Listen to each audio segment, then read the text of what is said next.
A씨에게 안녕하세요 A씨. 오늘도 편지로 이렇게 함께 신앙의 비밀을 나눌 수 있어 참 기쁩니다. 지난번에는 예수는 그리스도를 믿는 자에게 자동으로 따라오는 권세 중 사탄을 이기는 권세에 대해 함께 묵상했었지요. 오늘은 그 권세 중에서 또 하나 하나님과 직접 소통하는 권세에 대해 함께 깊이 생각해 보고자 합니다. 신앙생활을 하다 보면 문득 이런 생각이 들기도 합니다. 내 기도를 하나님이 정말 들으실까? 하늘에 계신 하나님께 내가 정말 직접 나아갈 수 있을까?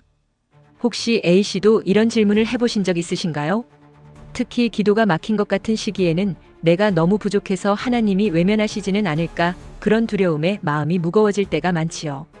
실제로 많은 신자들이 여전히 하나님과의 대화를 중보자를 통해서만 가능한 일로 여깁니다. 혹은 내가 죄가 많고 연약하다는 이유로 하나님의 보좌 앞에 담대히 나아가는 것을 주저하기도 하지요. 하지만 성경은 우리에게 분명하게 선언합니다. 그러므로 우리는 긍휼하심을 받고 때를 따라 돕는 은혜를 얻기 위하여 은혜의 보좌 앞에 담대히 나아갈 것이니라. 히브리서 4장 16절. 이 말씀은 너무나 놀라운 선언입니다. 보이지 않는 하나님 앞에 인간이 직접 나아갈 수 있는 길이 열렸다는 것, 이것이야말로 복음의 핵심입니다. 더 이상 우리는 두려움 속에 멀찍이 서 있을 필요가 없습니다. 예수는 그리스도이시기 때문에 그분을 믿는 우리에게는 하나님과 직접 대면할 수 있는 길이 열려 있습니다. 이 권세는 단순한 기도권이 아닙니다. 하늘의 왕이신 하나님과 직통으로 연결되는 권세입니다. 제사장이나 선지자를 통하지 않고 바로 은혜의 보좌 앞으로 나아갈 수 있는 직접 소통의 특권이지요. 이것이 가능한 이유는 예수께서 십자가에서 모든 장벽을 제거하셨기 때문입니다. 그분의 피로 우리는 하나님 앞에 의롭다 인정받았고 그분의 이름으로 우리는 아버지께 바로 나아갈 수 있게 된 것입니다. 일상생활에서 우리가 권위자 앞에 설 때를 생각해 보십시오.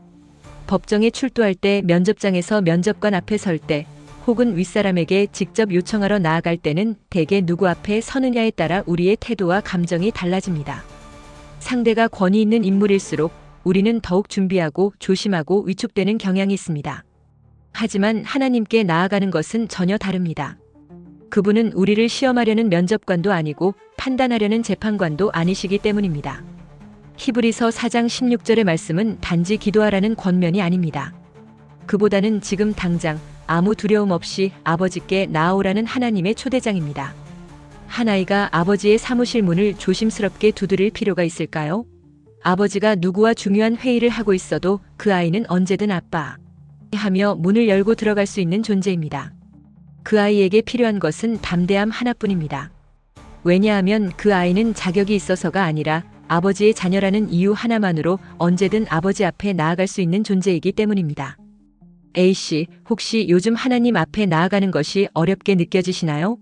내가 이럴 자격이 있나? 요즘 기도도 잘 못했는데 하는 마음이 들지는 않으신가요? 하지만 성경은 긍휼하심을 받기 위하여, 즉 자격 없을 때에 오라고 말씀합니다. 그리고 때를 따라 돕는 은혜를 얻기 위하여 지금 바로 필요한 도움을 받기 위해서 오라는 것입니다. 하나님은 멀리 계신 분이 아니라 우리가 아버지라고 부르는 그 순간에 곧바로 귀를 기울이시는 분입니다. 기도는 형식이 아니라 하늘 문이 열리는 실제적인 소통입니다. 이 권세는 모든 사람에게 주어진 것이 아니라 예수께서 그리스도이심을 믿는 자, 즉 그분의 이름으로 하나님을 아버지라고 부를 수 있는 자녀에게만 주어졌습니다. 그리고 오늘 그분께서 당신에게 이렇게 속삭이고 계십니다. 두려워하지 말고 담대히 나아오너라. 나는 내 아버지다. 이 놀라운 특권을 가진 우리는 참으로 복된 존재입니다. 그러니 두려워 마시고 오늘 이 말씀을 선포하며 은혜의 보좌 앞으로 담대히 나아가시기를 축복합니다. 하나님과의 직접적인 소통이라는 이 귀한 권세를 통해 A씨의 신앙이 더욱 깊어지고 풍성해지기를 간절히 소망합니다. 우리 사회는 누군가에게 말을 걸기 위해 참 많은 조건을 요구합니다. 직급, 역할, 친분, 분위기. 그래서 상사에게 건네는 말 한마디에도 지금 타이밍이 맞을까? 내가 말할 자격이 있을까? 조심스럽게 망설이곤 하지요. 그러나 자녀는 다릅니다. 자녀는 아버지에게 말 걸기 위해 형식을 따지지 않습니다.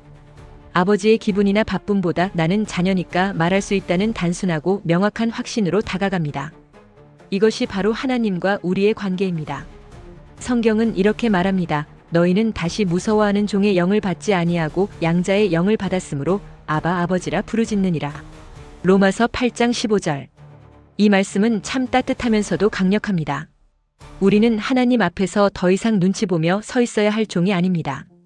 기웃거리며 조심스레 다가가야 할 외부인이 아닙니다. 우리는 아바, 아버지 라고 부르짖을 수 있는 자녀입니다. 혹시 요즘 이런 마음이 드셨던 적 있나요? 내가 요즘 너무 하나님께 무심했어. 이런 사소한 걸로 기도해도 될까? 하나님이 과연 내 작은 목소리까지 들으실까? 그럴 때마다 이 말씀을 꼭 기억해 주세요. 너는 내 자녀다. 언제든 내게 말해도 괜찮다. 하나님은 우리가 신중하게 말을 고르거나 죄책감에 침묵하는 것을 바라지 않으십니다. 오히려 우리 입에서 나오는 솔직한 한마디, 하나님, 저 지금 너무 힘들어요. 그 고백 하나에도 자녀의 음성을 들으시는 아버지의 마음은 즉시 움직입니다. 기도는 포멀한 의식이 아닙니다. 가장 진실한 대화의 시작입니다. 예수께서 그리스도이시기에 우리는 더 이상 하나님 앞에 나아갈 자격을 따질 필요가 없습니다. 그분은 이미 우리의 자격을 예수 그리스도의 이름으로 보증하셨기 때문입니다. 우리는 이미 그분의 자녀이고 그분은 언제나 들을 준비가 되어 있는 아버지이시기 때문입니다. 그러니 오늘 아무 부담 없이 하나님께 말을 걸어보세요. 꼭 기도실이 아니어도 괜찮습니다. 출근길 차 안에서든 설거지를 하면서든 아빠, 저 왔어요 라고 속삭여보세요. 그 순간 하나님의 마음은 이미 활짝 열려 당신을 기다리고 있을 것입니다. 우리는 살아가며 종종 이런 생각을 합니다. 나는 너무 부족해. 이 상태로는 하나님께 나아갈 수 없어. 기도하려다가도 괜히 하나님을 실망시킬까 두려워. 세상은 강한 사람을 기대합니다. 문제를 스스로 해결하고 감정을 잘 조절하고 늘 당당하고 부끄럼 없이 말할 수 있는 사람을 원합니다. 그러나 현실은 어떻습니까? 우리 안에는 여전히 불안, 두려움, 미완성, 실수가 가득하지요. 기도하다가 눈물이 먼저 터지고 마음을 추스르기도 전에 자책이 밀려오는 날도 있습니다. 그런 우리에게 하나님은 이렇게 말씀하십니다. 두려워하지 말라, 내가 너와 함께 함이라. 놀라지 말라, 나는 내 하나님이 됨이니라. 내가 너를 굳세게 하리라, 참으로 너를 도와주리라. 이사야 41장 10절. 하나님은 우리가 강할 때만이 아니라 가장 약할 때, 가장 혼란스럽고 흔들릴 때 우리 곁에 가장 가까이 계신 분입니다. 한번 떠올려 보세요. 자녀를 꼭 안아줄 때는 언제였나요? 기특해서가 아니라 울고 있어서 넘어졌기 때문에, 그 약함 때문에 더 깊이 안아주지 않았나요? 하나님께서도 그러십니다. 우리가 지치고 실수하고 내가 이런 상태로 기도해도 될까 싶을 때조차 그분은 우리를 외면하지 않으시고 괜찮다, 나는 너를 품는다고 말씀하십니다. 이 말은 단순한 위로가 아닙니다. 하늘의 약속이며 실제적인 현실입니다. 나는 너의 하나님이 되겠다. 보호자이자 공급자, 책임자가 되시겠다는 선언입니다. 우리가 흔들려도 하나님은 절대 흔들리지 않으십니다. 지금 마음이 연약해도 괜찮습니다. 기도할 말이 없고 감정이 가라앉지 않아도 괜찮습니다. 그저 이렇게만 말해보세요. 하나님, 저 지금 너무 약해요. 그냥 안아주세요. 그러면 말씀대로 그분이 당신을 품으실 것입니다. 그 어떤 평가도 없이, 그 어떤 조건도 없이 그분의 품 안에서 당신은 오늘도 쉼을 누릴 수 있습니다. 이 모든 것이 가능한 이유는 단 하나, 예수께서 그리스도이시며 우리를 하나님의 자녀로 삼아주셨기 때문입니다. 이 놀라운 특권과 축복을 매일 누리며 살아가시기를 간절히 소망합니다. 누군가에게 마음을 털어놓는 일은 생각보다 어렵지요. 혹시 오해받진 않을까? 말해도 해결되지 않으면 더 허탈할 텐데, 그래서 우리는 말을 아끼고 조심하고 점점 속마음을 감추며 살아갑니다. 특히 하나님 앞에서는 더욱 조심스러워지지요. 기도를 시작하려다가도 이건 너무 사소한 고민 아닐까? 이런 걸로 하나님을 귀찮게 해도 될까? 하는 생각에 기도조차 마음속에 삼켜버릴 때가 있습니다. 하지만 하나님은 이렇게 말씀하십니다. 의인이 부르짖음에 여호와께서 들으시고 그 모든 환난에서 건지셨도다. 시편 34편 17절. 이 말씀은 단순히 하나님은 기도를 들어주신다는 원론적 진술이 아닙니다. 여기엔 세 가지 명확한 실제가 있습니다. 첫째, 의인이 부르짖었고, 둘째, 하나님이 들으셨고, 셋째, 실제로 환난에서 건지셨다는 것입니다. 즉, 부르짖는 기도는 반드시 응답으로 이어진다는 하나님의 확실한 약속입니다. 하나님은 우리의 작은 한숨도 들으시는 분입니다. 소리 없는 눈물조차 기다리셨던 기도로 받으시는 분입니다. 그러니 더는 숨기지 마세요. 그분은 지금도 우리의 마음을 듣고 계십니다. 기도는 잘 짜인 문장도 멋진 언어도 필요 없습니다. 진짜 기도는 언제나 솔직함에서 시작됩니다. 하나님, 저 정말 지쳤어요. 말씀은 아는데 지금은 전혀 느껴지지 않아요. 왜 제 기도가 아직 응답되지 않는지 모르겠어요. 이런 고백이야말로 하나님이 가장 기다리시는 진실한 소리입니다. 그리고 하나님은 지금 우리에게 말씀하십니다. 내가 듣고 있다. 그러니 숨기지 말고 그냥 마음을 열어라. 우리의 마음을 열지 않으면 하나님도 억지로 그 문을 열지 않으십니다. 하지만 우리가 아주 작은 틈이라도 내어드린다면 그 틈을 통해 하나님의 위로와 평안이 밀려오기 시작합니다. 오늘 숨기지 말고 포장하지 말고 있는 그대로의 마음을 들고 하나님 앞에 나아가 보세요. 꼭 무릎을 꿇지 않아도 괜찮습니다. 속으로 중얼거려도 괜찮습니다. 하나님, 그냥 저예요. 그 한마디면 충분합니다. 왜냐하면 그분은 이미 듣고 계신 분, 그리고 응답하시기 위해 기다리시는 분이기 때문입니다. 이 모든 소통의 특권이 우리에게 주어진 이유는 단 하나, 예수께서 그리스도이시며 그분을 통해 우리가 하나님의 자녀가 되었기 때문입니다. 오늘도 이 놀라운 권세를 누리며 하나님과의 깊은 교제 가운데 평안을 찾으시기를 축복합니다. 우리는 실수했을 때 본능적으로 감춥니다. 사람에게 잘못을 저질렀을 때조차 아무도 몰랐으면 좋겠다, 시간이 지나면 잊히겠지 하며 얼버무리고 덮어버리려 하지요. 하나님 앞에서도 마찬가지입니다. 기도하려다가도 이건 말하기 부끄럽다, 이건 하나님도 실망하실 거야, 그런 생각이 들면 기도문조차 입술에 맺힌 채 멈춰버릴 때가 있습니다. 그런 우리에게 하나님은 이렇게 말씀하십니다. 우리가 우리 죄를 자백하면 그는 미쁘시고 의로우사 우리 죄를 사하시며 우리를 모든 불의에서 깨끗하게 하실 것이요. 요한일서 1장 9절. 여기서 주목할 점은 하나님은 우리가 죄를 고백할 때 이미 용서할 준비가 되어 있으시다는 것입니다. 우리는 죄를 들키면 책망받고 벌을 받을 것이라 생각하지만 하나님은 자백하면 사하시겠다고 하십니다. 이 차이는 곧 복음의 차이입니다. 하나님은 정죄자가 아니라 씻기시는 분, 다시 시작하게 하시는 분입니다. 하나님은 이미 우리가 어떤 사람인지 알고 계십니다. 무엇을 했는지, 어떤 생각을 품었는지, 심지어 우리가 기억조차 하지 못하는 죄까지도 그분은 정확히 아십니다. 그러니 이제 숨길 이유가 없습니다. 하나님 앞에서는 감추는 것이 오히려 고통이고 드러내는 것이 치유의 시작입니다.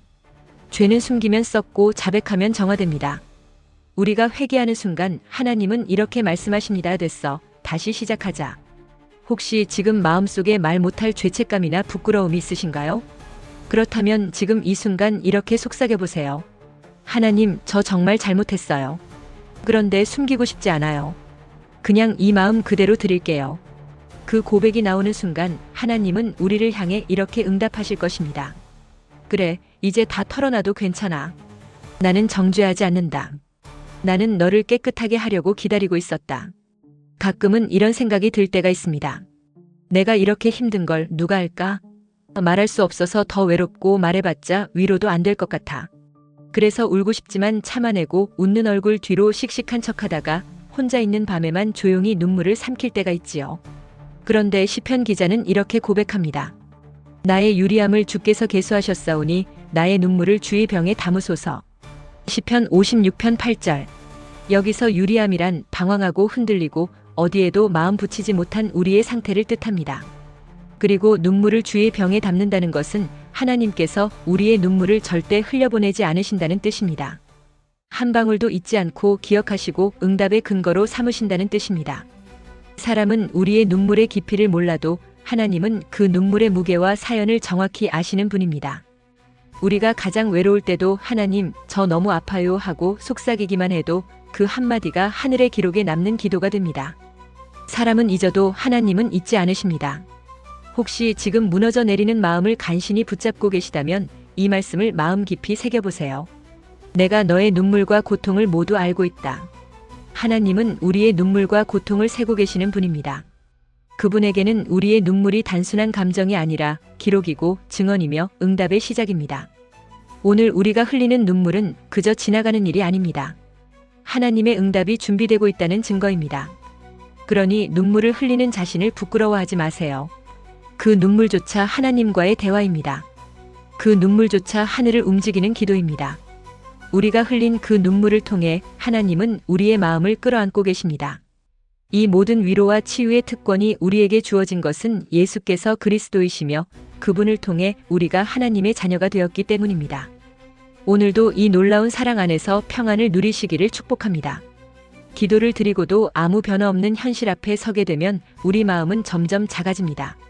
하나님은 지금 나를 잊으신 걸까? 기도를 못 들으신 건 아닐까? 혹시 내가 뭘 잘못해서 이런 걸까?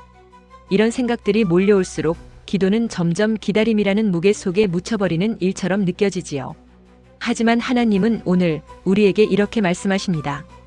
보라, 내가 너를 내 손바닥에 새겼고 너의 성벽이 항상 내 앞에 있나니. 이사야 49장 16절. 이 말씀은 하나님이 우리를 절대 잊지 않으신다는 가장 확실한 증거입니다. 손바닥에 새겼다는 표현은 계속해서 바라보고 절대 잊지 않겠다는 하나님의 의지입니다. 그분은 우리를 절대 스쳐 지나가지 않으며 절대 뒷전으로 밀어놓지 않습니다. 우리는 지금도 하나님의 시선 앞에 있는 존재입니다. 하나님이 침묵하시는 것처럼 느껴질 때 사실은 가장 가까이에서 일하고 계실지도 모릅니다. 하나님의 느림은 망각이 아니라 정확한 타이밍이며 지연이 아니라 더 큰 준비일 수 있습니다. 기도 응답이 보이지 않을 때도 우리는 여전히 하나님의 손 안에, 하나님의 마음 중심에 있습니다. 그러니 이 시간을 이렇게 받아들이세요. 하나님은 나를 잊은 게 아니라 가장 정확한 응답을 준비하고 계신다. 우리의 이름은 오늘도 하나님의 손바닥에 새겨져 있고 그분의 마음에서 단 한순간도 떠난 적이 없습니다. 기다림 속에서도 흔들리지 마세요. 하나님의 시간은 항상 가장 완벽한 시간이며 그분의 응답은 우리가 상상했던 것보다 훨씬 더 선하고 완전할 것입니다. 예수께서 그리스도이시기에 우리에게 주어진 이 모든 약속은 반드시 성취될 것입니다. 이런 질문 혹시 자주 떠오르시나요? 하나님의 뜻이 뭘까? 이 길이 맞는 걸까? 아니면 멈춰야 할까? 중요한 결정을 앞둔 사람의 마음은 어두운 갈림길 앞에 선 사람처럼 한참을 멈춰서 망설이게 됩니다. 기도는 해보지만 하나님이 말씀하시지 않으면 어떡하지? 혹시 이건 그냥 내 생각일지도 몰라. 이런 불안 때문에 기도한 후에도 마음이 더 복잡해질 때가 있습니다. 그런 우리에게 하나님은 이렇게 말씀하십니다. 너희가 오른쪽으로 치우치든지 왼쪽으로 치우치든지 내 뒤에서 말하는 소리가 들리리니 이르기를 이것이 바른 길이니 너희는 이리로 가라 할 것이며. 이사야 30장 21절. 이 말씀은 단지 가능성이 아니라 확실한 약속입니다. 하나님은 말씀하시는 분이시고 우리가 기도 중에 조용히 기다릴 때 그분은 반드시 등 뒤에서 들려오는 속삭임처럼 조용하지만 분명하게 말씀하십니다. 그 하나님의 음성은 때로 성경의 한 구절로 마음 깊은 곳에 갑작스러운 확신으로 막힌 상황 속에 피어나는 작은 빗줄기로 다른 사람의 위로와 말 속에서 다가오기도 합니다. 중요한 건 그 음성은 절대 침묵으로 끝나지 않는다는 것입니다. 나는 반드시 말씀한다. 이것은 하나님의 성품이며 우리를 향한 관계의 신실함입니다. 하나님은 침묵하시는 분이 아니라 가장 정확한 타이밍에 말씀하시는 분입니다. 우리의 내면이 조용해질 때 그분의 속삭임이 더 또렷하게 들리기 시작합니다. 그러니 기도할 때 답이 즉시 오지 않는다고 해서 실망하지 마세요. 기도 중의 기다림은 하나님의 음성을 맞이할 준비의 시간입니다. 오늘 하루 중 단 몇 분이라도 마음을 멈추고 이렇게 고백해 보세요. 하나님, 지금은 말씀이 들리지 않아도 저는 기다리겠습니다. 당신은 반드시 말씀하시는 분이시니까요. 그리고 믿으세요. 그분의 음성은 반드시 들려올 것입니다. 때로는 등 뒤에서, 그러나 정확히 필요한 순간에. 이 모든 소통의 특권이 우리에게 주어진 것은 예수께서 그리스도이시며 그분을 통해 우리가 하나님과 직접 대화할 수 있는 자녀가 되었기 때문입니다. 오늘도 이 놀라운 권세를 누리며 하나님의 음성에 귀 기울이는 복된 하루 되시기를 축복합니다. 신앙생활을 오래 해도 문득 이런 생각이 들 때가 있습니다. 하나님이 정말 가까이 계신 걸까? 나는 그냥 멀찍이 바라만 보고 있는 건 아닐까? 기도도 하고 예배도 드리고 성경도 읽지만 어딘가 공허하고 하나님과의 거리감이 느껴지는 순간들이 있습니다. 특히 삶이 바쁘고 현실이 거칠어질수록 그 거리감은 더 멀게만 느껴지곤 합니다. 그런 상황에서 시편 기자는 담대하게 고백합니다. 하나님을 가까이 함이 내게 복이라. 시편 73편 28절. 이 말씀은 가까이 하면 좋은 일이 생긴다는 조건적 말씀이 아닙니다. 가까이 있음 자체가 복이라는 선언입니다. 하나님은 우리가 가까이 오기를 기다리시는 분이십니다. 그리고 더 놀라운 사실은 가까이 가는 만큼 하나님은 더 깊은 은혜를 보여주신다는 것입니다. 예배 중에, 말씀 묵상 중에, 눈물로 드리는 조용한 기도 중에 우리는 어느 순간 이전에는 느껴보지 못했던 하나님의 임재와 평안을 경험하게 됩니다. 가까이 가면 갈수록 하나님의 마음의 결을 느끼게 되고 그분의 섬세한 손길을 발견하게 되며 무조건적인 사랑과 은혜에 깊이 담기게 됩니다. 그 가까움은 특별한 자격이나 성취가 아니라 단지 하나님께 더 가고 싶은 마음에서 시작됩니다. 하나님께 가까이 간다는 것은 일상을 조금씩 그분 쪽으로 돌리는 것입니다. 예를 들어 하루 중 5분을 멈추고 하나님, 지금 저와 함께 계시지요? 하고 속삭이는 것, 버스를 기다리며 짧게 오늘도 하나님을 의식하며 살게 해주세요 라고 말하는 것, 성경 한 구절을 읽고 하나님, 이 말씀이 오늘 제게 어떻게 다가오길 원하시나요? 라고 묻는 것입니다. 이런 작은 움직임 하나하나가 우리를 하나님께 더 가까이 이끌고 그 가까움 속에서 지금껏 경험하지 못했던 깊고 넓은 은혜의 세계로 초래받게 됩니다. 지금보다 단 한 걸음이라도 하나님께 더 가까이 가고자 한다면 그분은 반드시 우리를 더 깊은 은혜의 자리로 이끄실 것입니다. 그 길의 끝에서 우리는 알게 될 것입니다. 가장 복된 일은 하나님 곁에 머무는 일이었다. 이 모든 것이 가능한 이유는 예수께서 그리스도이시며 그분을 통해 우리가 하나님과 직접 소통할 수 있는 자녀가 되었기 때문입니다. 오늘도 이 놀라운 특권을 누리며 하나님과의 더 깊은 교제 가운데로 나아가시기를 축복합니다. 사람들과 함께 있어도 마음이 외로울 때가 있습니다. 대화도 하고 일도 하고 일상을 잘 살아가는 것 같아도 문득 마음 한구석이 텅 빈 듯 이런 생각이 스쳐갑니다. 정작 힘들 때 나 혼자인 것 같아 말해도 아무도 진짜로 이해 못할 거야. 나를 끝까지 지켜줄 수 있는 사람이 과연 있을까? 그런 우리에게 하나님은 이렇게 선언하십니다. 내가 결코 너를 버리지 아니하고 너를 떠나지 아니하리라. 히브리서 13장 5절. 여기서 가장 강력한 단어는 바로 결코입니다. 우리가 연약할 때도 실수했을 때도 눈물을 쏟을 때도 심지어 하나님을 오해하고 원망했을 때조차도 하나님은 우리를 결코 버리지 않겠다고 말씀하십니다. 사람은 떠날 수 있고 상황은 변할 수 있으며 감정은 요동치지만 하나님의 약속은 결코 흔들리지 않습니다. 하나님 안에서 우리는 절대 혼자가 아닙니다. 그분은 언제나 말씀하십니다. 내가 어디에 있든 무엇을 겪든 나는 내 곁에 있다. 그리고 그 곁은 단순한 동행이 아니라 안전한 품입니다. 세상의 불안 속에서도 관계의 갈등 속에서도 마음이 무너지는 순간에도 하나님의 품 안에서는 우리가 결코 흔들리지 않는 보호와 평안을 누릴 수 있습니다.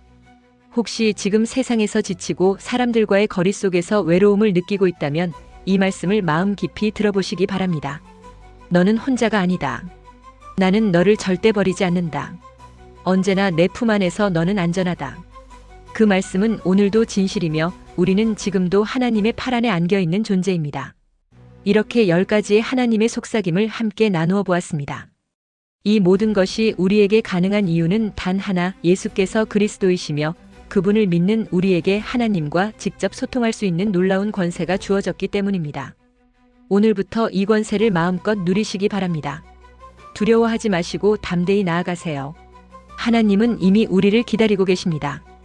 그분과의 깊고 진실한 교제 가운데서 참된 평안과 기쁨을 누리시기를 간절히 축복합니다. A씨에게 지금까지 우리는 예수는 그리스도를 믿는 자에게 주어진 놀라운 권세 중 하나인 하나님과 직접 소통하는 특권을 함께 묵상해 왔습니다. 우리는 더 이상 중보자 없이 은혜의 보좌 앞에 담대히 나아갈 수 있으며 하나님과 실시간으로 교제하고 그분의 음성을 듣고 그분께 모든 것을 말할 수 있는 직접 연결의 권세를 가진 존재입니다. 그러나 바로 그 권세를 실제로 누리려는 순간 은밀한 방해가 시작됩니다. 그 방해는 때로 요란하지도 격렬하지도 않습니다. 오히려 너무나 조용하고 익숙한 생각처럼 다가옵니다. 그것이 바로 사단의 속삭임입니다. 사단은 이렇게 공격합니다. 기도해도 안 변해. 의미 없어. 하나님이 정말 내 기도 듣고 계셔? 넌 아직 부족하잖아. 무슨 자격으로? 하나님은 멀어. 바쁘신 분이야. 이건 그냥 감정일 뿐이야. 착각하지 마. 이런 속삭임들이 그저 내 감정 같고 내 생각 같은데 사실은 사단이 교묘하게 심어놓은 전략적 거짓말일 수 있습니다. 사단의 속삭임의 특징은 다음과 같습니다. 첫째, 개인화입니다. 너는 안 돼. 라며 구체적으로 개인을 공격합니다. 둘째, 영적 거리감을 만들어 하나님과 우리 사이를 멀게 만듭니다. 셋째, 기도 마비를 통해 기도 자체에 회의감과 무력감을 줍니다. 넷째, 소통 차단으로 하나님께 말을 걸지 않게 만듭니다. 다섯째, 의심 유도를 통해 하나님의 성품을 의심하게 만듭니다. 또한 자기 정죄로 자격 없음에 집중하게 만들고 형식 강조로 기도는 잘해야 한다는 부담을 줍니다. 뿐만 아니라 응답 불신으로 응답받지 못한 경험을 일반화시키고 현실 중심으로 현실의 문제만 보이게 하여 하나님의 시선을 잊게 만듭니다. 마지막으로 침묵 포장을 통해 하나님의 침묵을 부재로 착각하게 만듭니다. 왜 사단은 이런 속삭임을 할까요? 그 이유는 분명합니다. 하나님과 직접 연결되는 순간 사단은 우리를 더 이상 지배할 수 없기 때문입니다. 하나님과 소통하는 자는 어둠의 영향력에서 벗어납니다. 그렇기에 사단은 집요하게 그 통로 자체를 막으려 하는 것입니다. 그래서 다음부터는 이런 속삭임 하나하나를 구체적으로 다루며 그 속삭임의 정체와 우리 마음에 작용하는 방식, 그에 맞서는 말씀과 진리의 무기, 실제 대적하는 기도의 말을 통해 사단의 거짓을 꿰뚫고 다시 하나님과의 직접 소통의 권세를 회복하도록 도와드릴 것입니다. 이제 우리는 단순히 권세를 아는 것을 넘어서 그 권세를 실제로 누리고 지켜내는 방법을 배우게 될 것입니다. 사단의 거짓된 속삭임에 더 이상 속지 마시고 하나님과의 참된 교제 안에서 승리하는 삶을 살아가시기를 축복합니다. 사단의 속삭임 중 첫 번째는 내가 뭔데 감히 하나님께 바로 나아가려고 해. 자격이 안 되라는 말로 신분과 자격지심을 부각시켜 직접 소통의 특권을 못 누리게 만드는 것입니다. 하나님과 직접 대화하고 그분의 음성을 듣고 그분 앞에 담대히 나아가고자 할 때 마음 한쪽에서 이런 소리가 들려온 적이 있습니다. 넌 아직도 죄 많은 사람이잖아. 성경도 제대로 모르잖아. 기도도 오래 안 해봤으면서 무슨 하나님과 직접 소통이야. 이런 목소리는 마치 스스로 반성하는 것 같지만 실은 우리의 발걸음을 하나님께서 멀어지게 하려는 사단의 속삭임입니다. 이 속삭임의 정체를 살펴보면 겉으로는 겸손한 반성처럼 보입니다. 하지만 속을 들여다보면 자격지심이라는 두꺼운 안개를 더 씌워 하나님의 보좌 앞에 담대히 나아갈 권세를 스스로 포기하게 만드는 전략적 기만입니다. 이 속삭임은 결국 기도 자체를 멈추게 만들고 하나님과의 연결을 끊어버리려는 의도를 가지고 있습니다. 그러나 이것은 거짓입니다. 성경은 그러므로 우리는 긍휼하심을 받고 때를 따라 돕는 은혜를 얻기 위하여 은혜의 보좌 앞에 담대히 나아갈 것이니라. 히브리서 4장 16절라고 말씀합니다. 이 말씀에서 중요한 건 우리라는 주어입니다. 완전한 사람도 오래 훈련된 중보자도 늘 경건한 자도 아닙니다. 바로 연약하고 흔들리는 우리입니다. 바로 당신입니다. 그 이유는 단 하나입니다. 우리가 담대히 나아갈 수 있는 근거는 우리의 자격이 아니라 예수 그리스도라는 대제사장의 이름 때문입니다. 복음의 관점에서 보면 자격이 없기에 은혜로 나아가는 것입니다. 하나님은 우리가 완벽해지기를 기다리시는 분이 아닙니다. 우리의 불완전함 때문에 먼저 은혜의 자리를 여신 분입니다. 사단은 자격으로 막지만 복음은 자격 없음으로 초대합니다. 그리스도께서 십자가에서 그 자격 문제를 모두 끝내셨기에 이제 우리는 그 이름으로 하나님께 나아갈 수 있습니다. 이런 속삭임을 대적할 때는 이렇게 선포해야 합니다. 나는 자격으로 나아가는 것이 아니라 그리스도의 이름으로 나아갑니다. 하나님은 자격을 따지는 분이 아니라 찾는 자를 기뻐하시는 아버지이십니다. 그러니 속삭임이 들릴 때 두려워하지 말고 담대히 말해보시기 바랍니다. 나는 그리스도 안에서 하나님의 자녀다. 내가 부족할수록 은혜는 더 가까이 있다. 하나님은 나를 기쁘게 맞이하신다.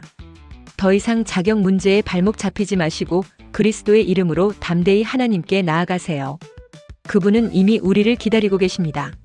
사단의 속삭임 중 두 번째는 내가 그렇게 죄도 많이 짓고 부족한데 하나님이 널 반겨주실까?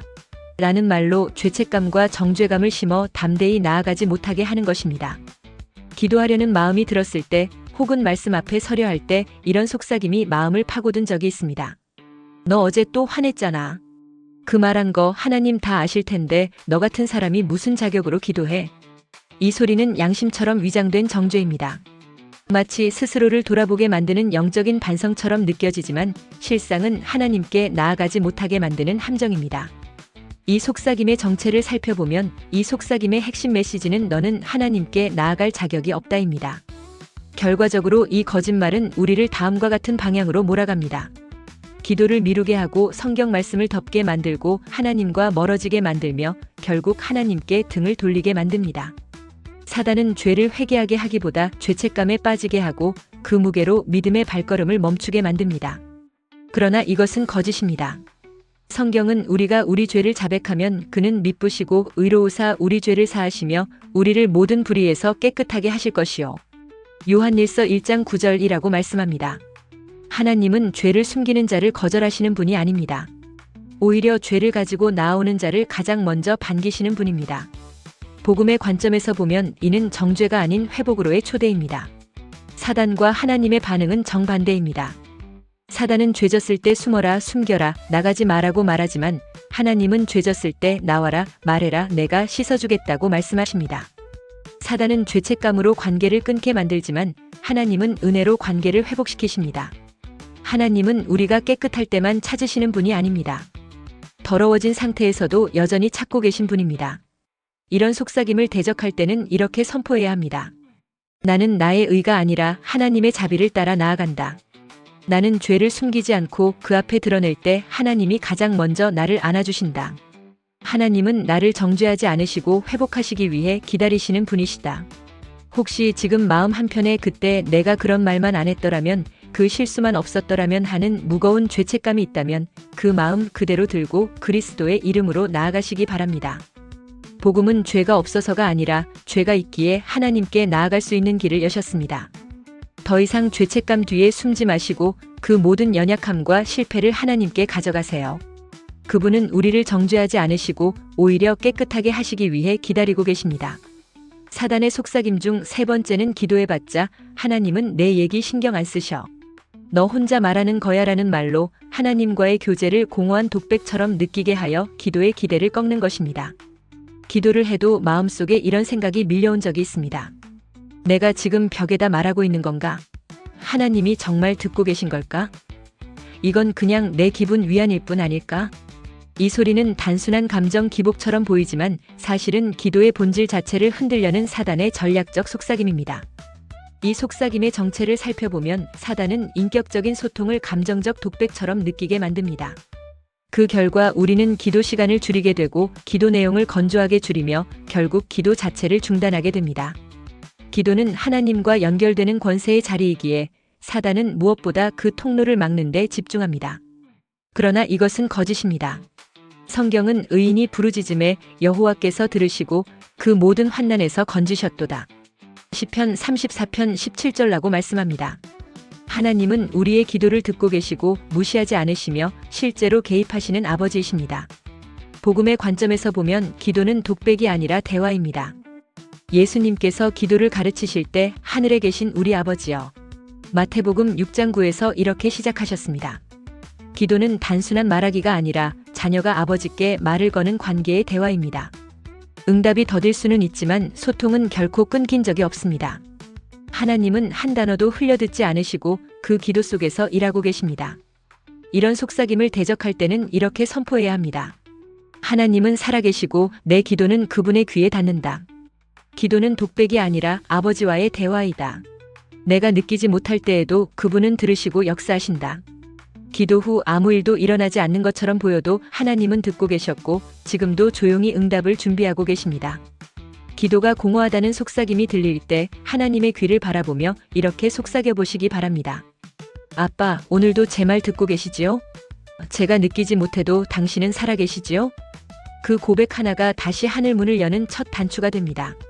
사단의 속삭임 중 네 번째는 내가 기도한다고 뭐가 달라져? 현실은 변하지 않아라는 말로 기도의 효력을 의심하게 하여 실제 소통 자체를 무력화하는 것입니다. 기도를 드리고도 현실은 그대로일 때 우리 마음 한편에서 이런 생각이 들곤 합니다. 기도는 했지만 별일 없잖아. 정말 하나님이 뭔가 하시긴 하는 걸까? 현실은 그대로인데 내 시간만 낭비한 거 아니야? 이때 사단은 은밀히 속삭입니다. 내가 뭘 잘못 기도했나 보지. 이건 애초에 바뀌지 않는 일이야. 기도는 그냥 마음의 위로일 뿐이야. 이 속삭임의 정체를 살펴보면 이는 기도는 결국 아무 효력도 없다는 회의감을 주입합니다. 결과적으로는 기도의 자리로 나아가는 걸 주저하게 만들고 기도에 대한 기대를 차단하며 결국 하나님과의 실제 연결을 감정적 위로 수준으로 축소시킵니다. 그러나 이것은 거짓입니다. 성경은 의인의 간구는 역사하는 힘이 크니라. 야고보서 5장 16절라고 말씀합니다. 여기서 역사한다는 말은 단지 기분을 달래는 차원이 아닙니다. 현실에서 실제로 작용하고 방향을 바꾸고 결과를 만들어낸다는 뜻입니다. 복음의 관점에서 보면 기도는 가장 먼저 움직이는 현실의 시작점입니다. 기도는 현실을 즉시 바꾸지 않을 수 있지만 하나님은 기도를 통해 먼저 보이지 않는 세계에서 일하십니다. 기도는 마음을 바꾸고 사람의 길을 인도하고 상황의 흐름을 새로 짜고 때가 되면 반드시 열매를 맺습니다. 기도는 지금 아무것도 안 바뀐 것 같아도 사실은 가장 중요한 것이 이미 움직이고 있다는 믿음으로 드리는 행위입니다. 이런 속삭임을 대적할 때는 이렇게 선포해야 합니다. 하나님은 내 기도를 헛되이 듣지 않으신다. 지금 보이지 않아도 그분은 반드시 일하고 계신다. 현실보다 더 깊은 변화가 이미 시작되었다. 하나님의 시간표는 완전하다. 나는 그 뜻 안에 있다. 혹시 지금도 변한 게 하나도 없잖아 하는 마음이 드신다면 오늘 작게라도 이렇게 기도해 보시기 바랍니다. 하나님, 지금은 아무것도 안 보이지만 제가 오늘도 믿고 기도합니다.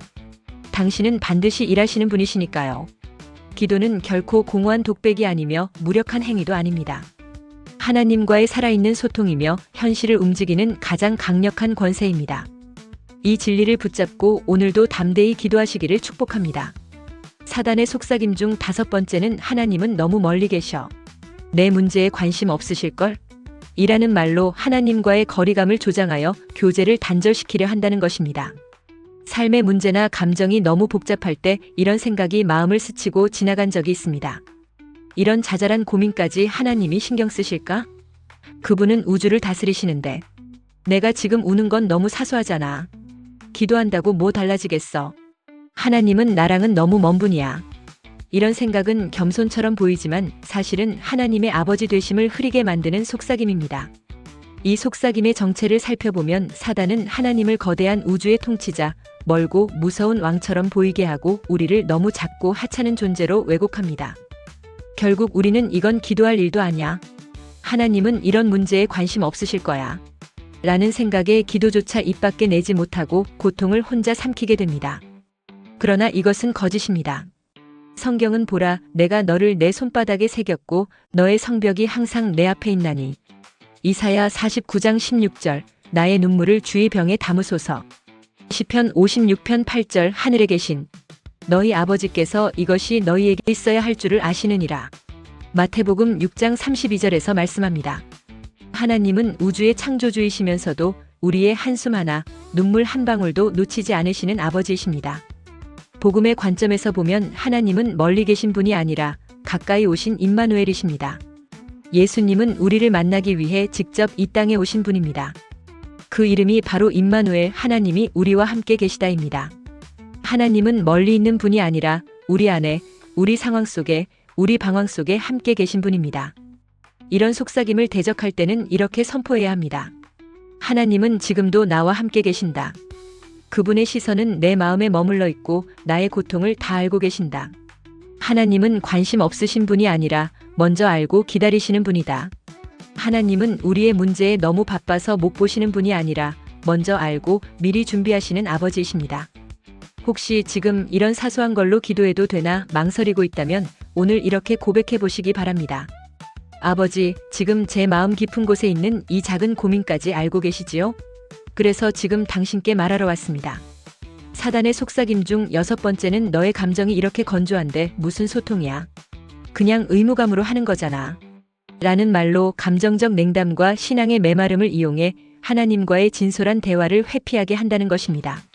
기도하려는 마음은 있지만 어딘가 무기력하고 마음이 말라붙은 것 같을 때가 있습니다. 이건 그냥 습관일 뿐이야. 감동도 안 되고 감정도 메말라 있는데 무슨 기도야. 이런 상태로 하나님께 나아가봤자 아무 의미 없잖아. 이런 속삭임은 신앙을 감정 의존적인 행위로 축소시킵니다.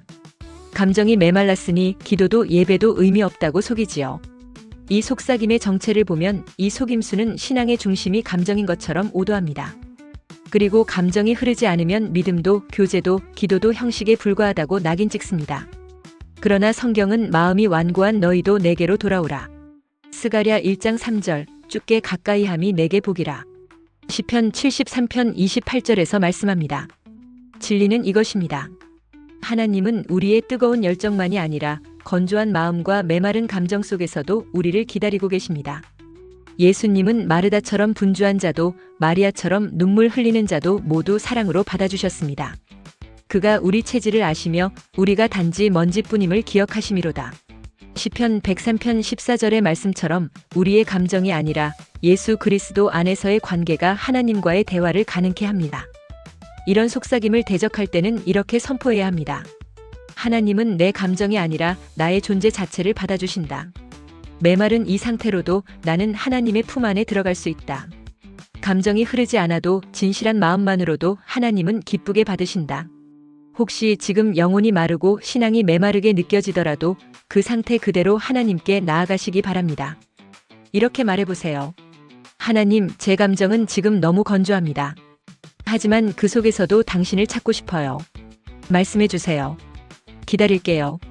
그 순간 하나님은 이렇게 응답하실 것입니다. 나는 내 감정을 보지 않는다. 내 마음을 본다. 메마른 땅에도 나는 단비를 내리는 하나님이다. 하나님은 결코 멀리 계시지 않으며 우리의 감정 상태에 따라 관심을 거두시는 분도 아닙니다. 메마른 영혼도 복잡한 마음도 모두 그분께 가져가시기 바랍니다. 그분은 우리를 있는 그대로 받아주시는 아버지이십니다.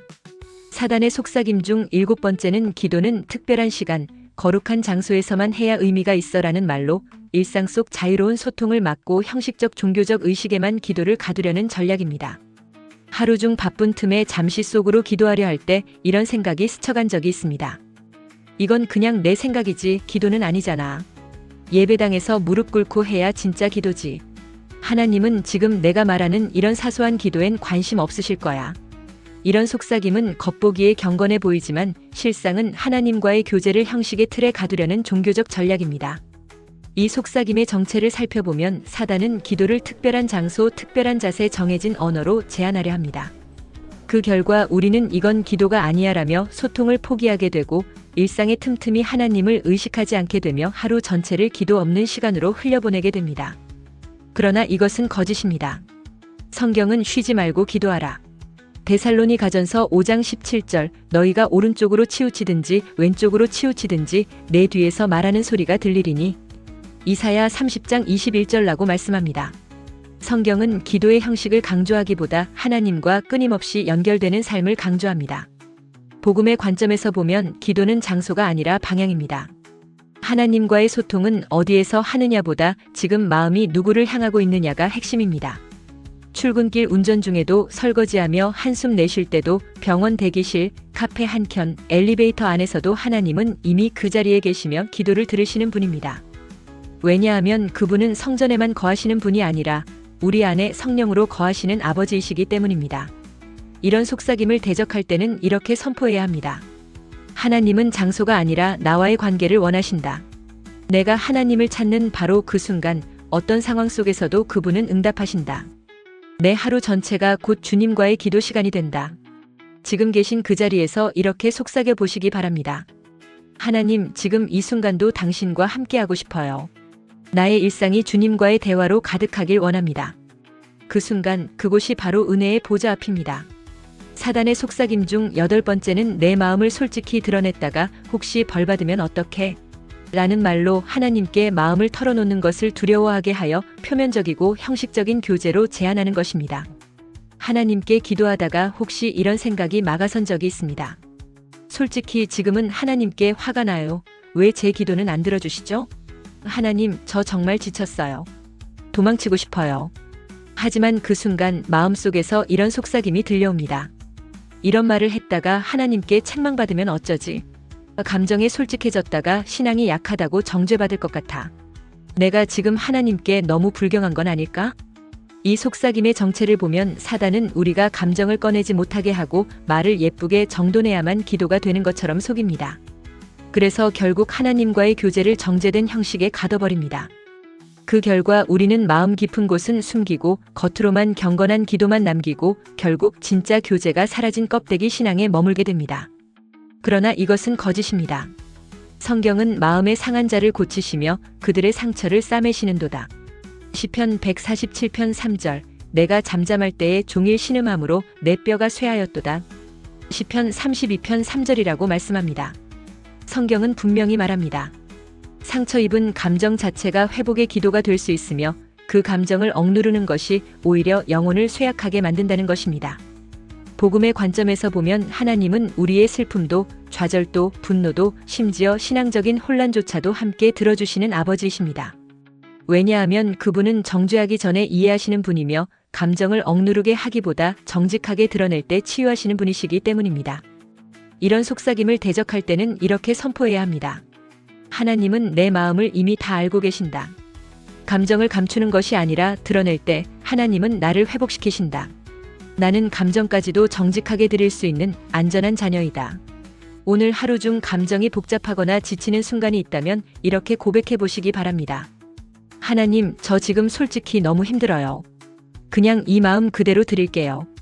그 고백이야말로 가장 깊은 예배의 시작이며 하나님의 위로가 시작되는 자리입니다. 하나님과의 소통에는 시간과 장소의 제약이 없으며 완벽한 말이나 형식도 필요하지 않습니다. 있는 그대로의 마음, 솔직한 감정까지도 모두 하나님께 가져가실 수 있습니다. 이것이야말로 예수께서 그리스도이시기에 우리에게 주어진 참된 자유와 권세입니다. 사단의 속삭임 중 9번째는 다른 사람들은 응답받는다던데 너는 왜 항상 침묵만 경험하지? 라는 말로 비교의식, 소외감, 열등감을 심어 응답에 대한 믿음과 기도를 포기하게 만드는 전략입니다. 주변 사람들이 기도 응답받은 간증을 들을 때 혹시 마음 한구석이 이렇게 말한 적이 있습니다. 나는 매일 기도해도 아무 일도 안 일어나는데 저 사람은 기도만 하면 곧장 응답이 온대. 나는 왜 아닐까? 나는 하나님께 뭔가 부족한 존재인가 봐. 이 속삭임의 정체를 살펴보면 이 속삭임은 겉보기에 그저 내 문제 같지만 실상은 다른 사람과 비교하게 하여 스스로를 작게 느끼게 만들고 하나님께 소외당한 존재처럼 왜곡하며 결국 기대를 잃은 기도, 나아가 기도 포기로 이끌게 됩니다. 그러나 이것은 거짓입니다. 성경은 내가 내 이름을 내 손바닥에 새겼고 너의 성벽이 항상 내 앞에 있나니. 이사야 49장 16절. 여호와는 의인의 부르짖음을 들으시고 그 모든 환난에서 건지셨도다. 시편 34편 17절에서 말씀합니다. 하나님은 모든 자녀의 기도를 들으십니다. 누구도 잊지 않으시며 차별하지 않으십니다. 다만 각자에게 딱 맞는 시간표와 방식으로 응답하십니다. 복음의 관점에서 보면 침묵은 버림이 아니라 준비입니다. 사람마다 기도의 모양, 응답의 시기, 영혼의 속도는 다릅니다. 하나님은 우리만의 방식과 속도로 일하십니다. 그리고 때로 침묵처럼 느껴지는 시간은 응답을 준비하는 가장 깊은 작업의 시간이 될 수 있습니다. 하나님은 지금도 우리의 내면을 견고히 하시며 가장 좋은 때, 가장 명확하게 내가 너를 잊지 않았다는 방식으로 반드시 응답하실 것입니다. 이런 속삭임을 대적할 때는 이렇게 선포해야 합니다. 하나님은 나도 기억하고 계신다. 침묵은 하나님의 부재가 아니라 응답을 준비하는 시간이다. 나는 남과 비교하지 않고 하나님만 바라보며 나만의 시간표를 신뢰한다. 오늘 하루 중 이렇게 고백해 보시기 바랍니다. 하나님, 지금은 침묵처럼 느껴져도 저는 당신을 기다리겠습니다. 당신의 시간은 언제나 가장 정확하니까요. 그 순간 우리는 이미 하나님의 응답 안에 있는 존재입니다. 사단의 속삭임 중 10번째는 내가 자주 실패하는 건 하나님이 너를 멀리하시기 때문이야 라는 말로 실패를 곧 하나님과의 단절로 연결시키는 전략으로 자기 정죄와 영적 낙심으로 하나님과의 소통을 끊게 하는 것입니다. 기도했음에도 상황이 악화되거나 계획이 무너지고 연속된 실패가 찾아올 때 마음 깊은 곳에서 이런 생각이 든 적이 있습니다.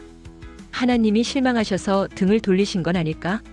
그래서 되는 일마다 실패하는 걸까? 하나님은 나와 더 이상 함께하지 않으시는 것 같아. 이 속삭임의 정체를 보면 이 속삭임은 실패를 하나님의 침묵 또는 단절로 연결시키는 교묘한 왜곡입니다. 결국 실패에서 자기 자책으로, 자기 자책에서 하나님과 거리감으로, 거리감에서 기도의 단절이라는 영적 악순환에 빠지게 합니다. 그러나 이것은 거짓입니다. 성경은 우리가 우리 죄를 자백하면 그는 미쁘시고 의로우사 우리 죄를 사하시며 모든 불의에서 깨끗하게 하실 것이요. 요한일서 1장 9절. 내가 너를 떠나지 아니하며 너를 버리지 아니하리라. 히브리서 13장 5절에서 말씀합니다. 하나님은 우리의 실패를 끝으로 보지 않으십니다. 오히려 그 실패의 순간에 더 깊이 다가오시는 분입니다. 복음의 관점에서 보면 실패는 하나님이 멀어진 증거가 아닙니다. 예수님은 베드로가 3번 부인했을 때조차도 그를 다시 찾아와 내가 나를 사랑하느냐고 물으셨습니다. 실패는 버림의 증거가 아니라 회복의 계기요, 더 깊은 교제를 위한 준비의 시간입니다. 이런 속삭임을 대적할 때는 이렇게 선포해야 합니다. 나의 실패는 하나님과의 관계가 끊어진 증거가 아니다. 오히려 그분께 더 가까이 갈 수 있는 기회다. 하나님은 나의 성공이 아닌 나 자체를 사랑하신다. 혹시 지금도 마음속에 실패로 인한 죄책감이나 하나님과의 거리감이 있다면 이렇게 고백해 보시기 바랍니다. 하나님, 저는 자주 넘어지지만 당신은 절대 저를 떠나지 않으신다고 하셨습니다. 다시 시작할 수 있게 도와주세요. 그 순간 하나님은 나는 너를 떠난 적이 없다. 다시 시작하자고 말씀하실 것입니다. 결론적으로 속삭임은 현실적이지만 하나님과 직접 소통하는 권세를 빼앗으려는 거짓입니다. 이제 우리는 분명히 알게 되었습니다. 우리의 내면에서 불쑥 떠오르는 그 생각들, 자책과 의심, 열등감과 낙심의 말들은 결코 진리도 하나님의 음성도 아닙니다. 자격이 안 된다, 마음이 식었으니 기도도 의미 없다, 하나님은 멀다, 기도해도 소용없다. 이 모든 소리는 하나님과의 소통을 끊으려는 사단의 전략적 거짓말입니다. 다시 붙들어야 할 말씀은 그러므로 우리는 긍휼하심을 받고 때를 따라 돕는 은혜를 얻기 위하여 은혜의 보좌 앞에 담대히 나아갈 것이니라. 히브리서 4장 16절입니다. 진리는 이것입니다. 하나님과의 직접 소통의 권세는 우리의 감정이나 상태에 따라 흔들리지 않습니다. 그 권세는 예수 그리스도 안에서 완전히 보장된 약속이며 어떤 속삭임도 이 권세를 없앨 수 없습니다. 오늘 우리가 기억해야 할 진실은 내가 응답받아야 할 이유는 내가 잘했기 때문이 아니라 하나님께서 친히 약속하셨기 때문이다라는 것입니다. 이제 속삭임 대신 하나님의 진리의 음성을 따라 살아보시기 바랍니다. 지금 그 어떤 상황에서도 그분의 보좌 앞으로 담대히 나아가세요.